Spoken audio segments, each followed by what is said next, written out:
Hi everyone, we've got a Caribou lined up for this week's project. So we're gonna get to it. It's a 3-segment video. Basically, I tried to leave as much detail in the video as I could. So let's get to it. As you can see, I'm test fitting the Caribou cape on the form, and I like to do it upside down just because it's easier that way. I start fitting it from the brisket toward the neck, and then I flip it upside down to do that. And then when I have it right side up, again, I can totally see how the cape is reaching from the back. If it's reaching reasonably well, that it means that it's going to be fitted perfectly good. I mean, I have measured the cape before I ordered the form, but still every animal can be different. And in this fitting, I realized that the form needs to be a little bit longer on the muzzle, on the face area. So we're gonna go ahead and do that, and you can see how we do it. The form came in 2 parts because it was a little bit large, and you can see it's been cut from the middle of the neck. But anyway, make a straight cut right in the middle of the face is going to allow me to put a couple of blocks of foam and extend it, because I needed to add about 3/4 of an inch to the length of the face. So to make it easier, I cut out the same length that I need in some extra piece of foam, pin them down into the cut area, and then put back the rest of the face on top of it. That way I don't need to worry about the distance getting, not symmetric on both sides of the face. So I got 4 screws already.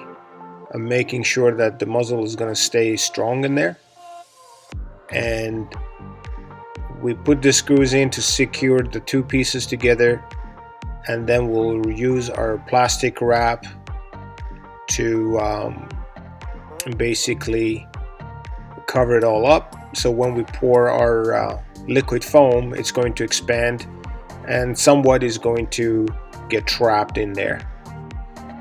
It's pretty hard sometimes to trap the rising foam, but it always leaks out, but at least we can minimize it. Now I'm also using some Bondo to attach the 2 parts together, as you can see. And make sure, if you're doing this, make sure you don't spread your Bondo all the way to the edges. Leave about 1 inch or 1.5 inches on the edges, Bondo free, so when you squeeze it out, it doesn't stick out of the form line, because it can create a little bit problem when you're sanding it. The Bondo turns to be way harder than the foam, and then you cannot sand them smoothly. So now we have our polyurethane foam ready in a little cup. So we're gonna make a cut into that plastic wrap that we have wrapped around there, and then pour the foam and put a tape on that hole. Make sure, or at least hope, that the foam is not rising out of the hole. It usually come out anyway, it's not a big deal. Now we're done with the rising, and now we're carving it down and making it ready for mounting, and continuing here to sand and roughen up the surface of the foam all over, because as you know, they're coming from the factory with a quite slippery surface, so we like to get rid of that smooth surface and make it easier for our hide paste to adhere to. Okay, we're quickly going through creating the nose and mouth slots, and using a Dremel tool.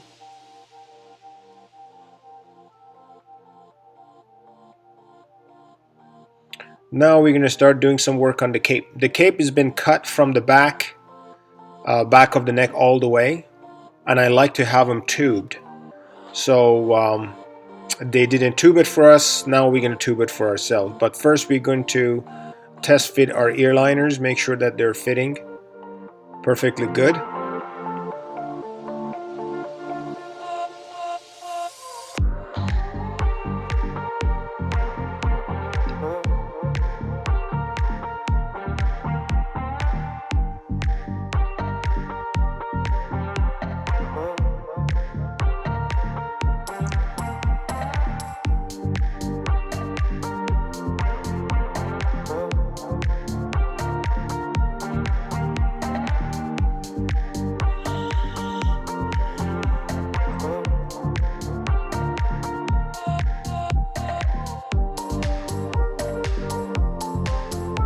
Okay, now we're going to use some Bondo again.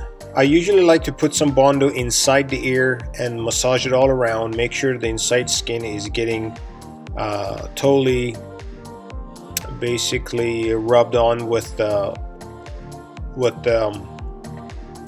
Bondo, and then we apply more Bondo in the inside part of the ear than the back side, the front side more than the back side, and it's because that's where it's going to create problem usually. If it doesn't want it here, that's where it's going to lift off. So we make sure that we're taking care of the inside of the ear a lot more. And I like to actually only put ear adhesive or Bondo only to the 2/3 of the back of the ear. I just showed you only one ear because you can follow the same step for the second ear.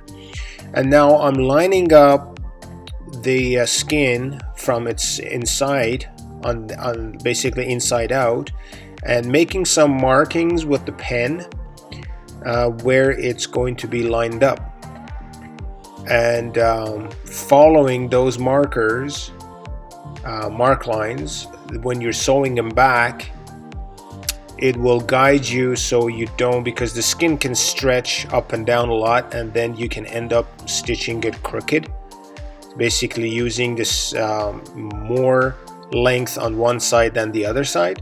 So those markers will give you a good guide to keep sewing straight. Okay, so now we are going to apply the hide paste on the form. This video is quite informative and full, so I'm going to keep the video going on a faster speed or higher speed in these areas, because there is not a lot, as long as you guys can get what I'm doing here, and we've explained more in details on the slower speed in previous videos. So I'm just showing you everything in a little bit of a higher speed. Still, I'm gonna slow it down when we're working on the face and the eyes and whatnot. So applying the hide paste thoroughly around the neck, but not on the face. As you know that I like to put some plastic wrap around the face to make it slippery when we're sliding the skin over. I'm quite sensitive about getting hide paste on my cape hair, or on the hair side of the cape. It's quite gross to me, and I don't like to do that, so that's why I use plastic for the face. So pull the hide or cape right over the form. Make sure there is no hide paste getting rubbed on the hair.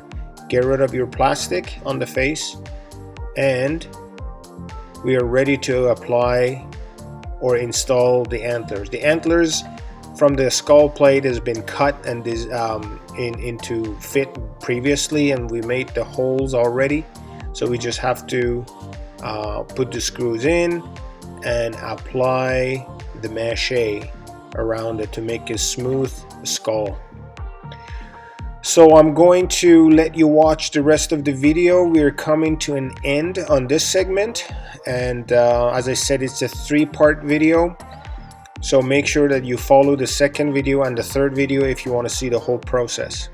Hopefully you enjoyed the show. We will see you shortly after the second video is uploaded.